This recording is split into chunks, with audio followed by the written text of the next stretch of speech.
Hello students. In today's session, let us learn about the structure of GST, the concurrent or dual model system of GST. This is the eighth module of our course GST.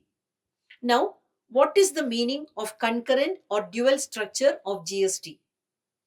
The dual GST model is a taxation system where both the central government and state governments have the authority to levy and collect GST on the same transaction.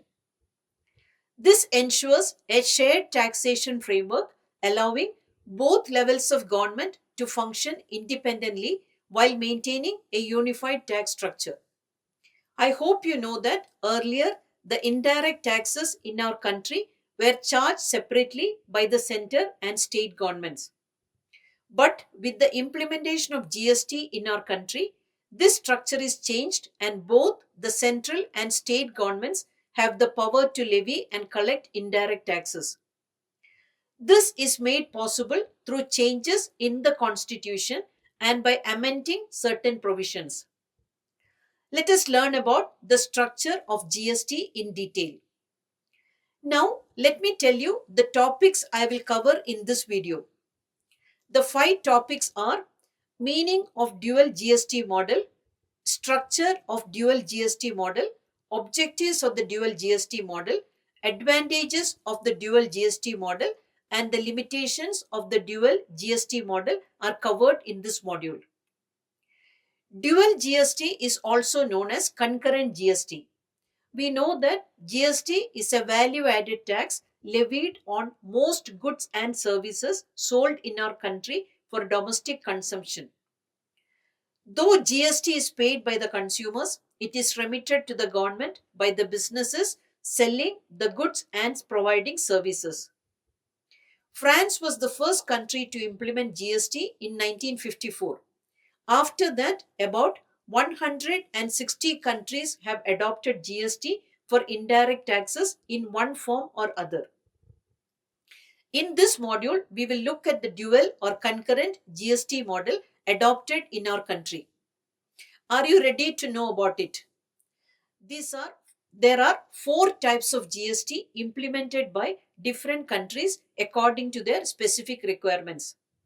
The four types are single national GST, single state GST, non-concurrent dual GST, and concurrent dual GST. Let us understand the four different types of GST to get more insights about the specific GST structure adopted in our country, that is the concurrent or dual GST.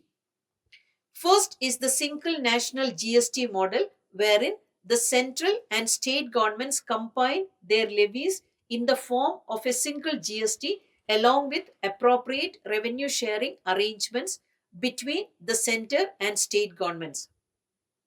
In other words, in this system, taxes are levied by the central government with the provisions for revenue sharing with the states.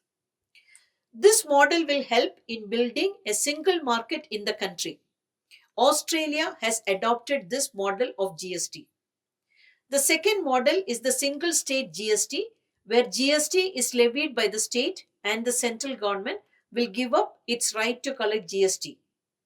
USA has adopted this model of GST. The third is the non-concurrent dual GST model, where the state governments will levy taxes on all goods and the central government will levy taxes on all services. Canada is following this model of GST.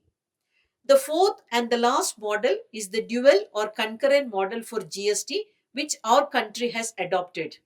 In this model, GST is levied by the center and state governments or union territories on both the goods and services provided. This model is based on the concept of sharing revenue by the central and state governments. Thus, it will ensure a good balance for the revenue sharing by the central and state governments. Let us understand the GST system followed in our country in detail with the meaning, structure, objectives, advantages, and limitations of concurrent or dual GST system. Let us first look at the meaning of dual GST system. The dual GST model is a taxation system where both the central government and state governments have the authority to levy and collect GST on the same transaction. This ensures a shared taxation framework allowing both levels of government to function independently while maintaining a unified tax structure.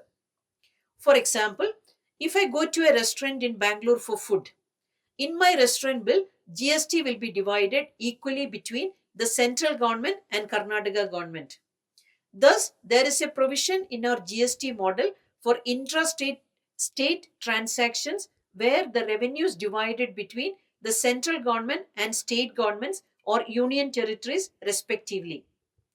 In the case of interstate transactions, central government will collect the revenue and it will be shared between the central government and the state government. Thus, dual system of GST in India allows both the center and the state governments to levy and collect taxes for intrastate sales and interstate transfers. There is revenue sharing between the center and state governments. The next thing we have to understand is the structure of dual GST system. As I already mentioned, we have CGST where the central government will levy and collect GST, SGST where state governments will levy and collect CGST, UTGST where the union territories will levy and collect GST. We have IGST also for interstate transactions where the central government will levy and collect GST. But the revenue will be shared between the central government and the state governments. The next topic we have to understand is the objectives of dual GST structure. We know how the system works and we can say that the objectives can be listed as 3 points that are strengthening fiscal federalism and revenue sharing, promotes a unified, efficient and business friendly tax system, and maintaining financial autonomy for all levels of government. Now, let us look at the advantages of the dual GST model. The first advantage is the elimination of cascading effect. This ensures seamless input tax credit across goods and services, reducing the tax on tax effect. Input tax credit or ITC is a mechanism that allows businesses to reduce their tax liability by claiming credit for the tax paid on inputs, that is, goods or services used to produce taxable outputs. The second advantage is the broad tax base. GST covers both goods and services, reducing loopholes and widening the tax net. GST has excluded only petroleum products, alcohol for human consumption, and electricity. The third advantage is the revenue sharing between center and states. This ensures financial autonomy for both central and state governments, enabling equitable resource distribution. Fourth is the better tax compliance. It is the standardized taxation across states which will reduce tax evasion and promotes transparency. The next advantage is improved ease of doing business. This is made possible by adopting uniform tax structure which reduces business complexities, fostering interstate trade and investment. The fifth advantage is dual model of GST encourages formalization of economy. Digitalized tax structure or GSTN leads to increased compliance and better tracking of transactions.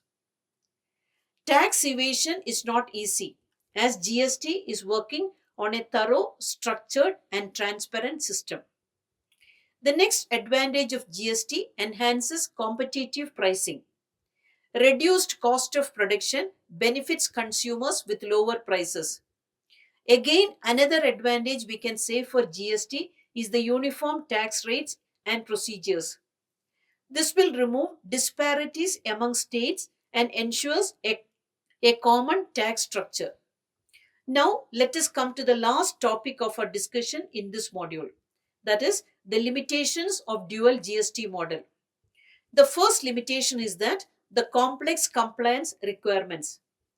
Businesses must file multiple returns for CGST, SGST, IGST for claiming input tax credit, leading to increased administrative burdens. The second limitation is that the technical and IT challenges. GSTN portal has faced frequent glitches causing inconvenience to taxpayers. The third limitation is the higher tax burden on small businesses. Small businesses may struggle with compliance and increased working capital requirements.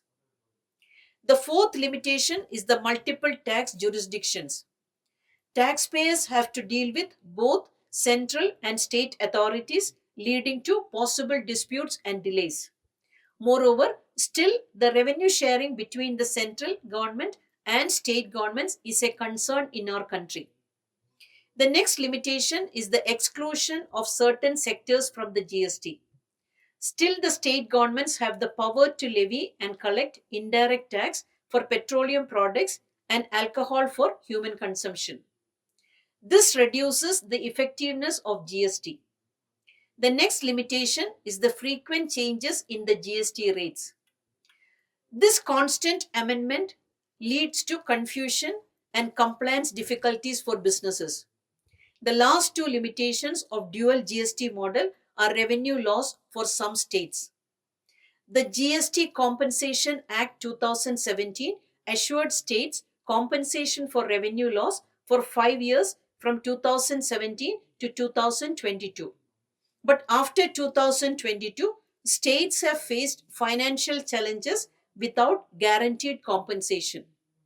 Moreover, manufacturing heavy states may lose revenue as GST follows a destination based taxation system. The last limitation is dual authority issues.